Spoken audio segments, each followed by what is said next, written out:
Change yourself and not the world. Long ago, people lived happily under the rule of a king. The people of the kingdom were very happy as they led a very prosperous life with an abundance of wealth and no misfortunes.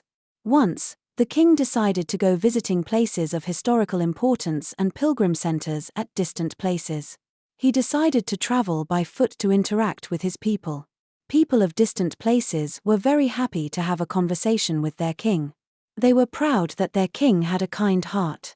After several weeks of travel, the king returned to the palace. He was quite happy that he had visited many pilgrim centers and witnessed his people leading a prosperous life. However, he had one regret.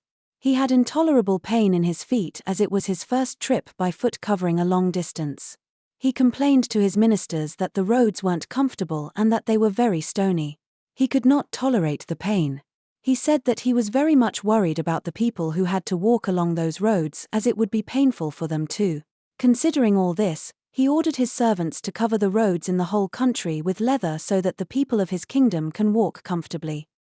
The king's ministers were stunned to hear his order as it would mean that thousands of cows would have to be slaughtered in order to get sufficient quantity of leather.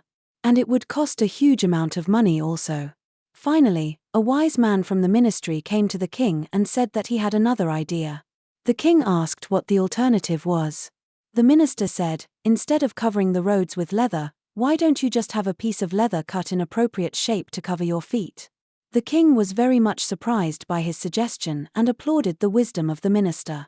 He ordered a pair of leather shoes for himself and requested all his countrymen also to wear shoes. Moral: instead of trying to change the world, we should try to change ourselves.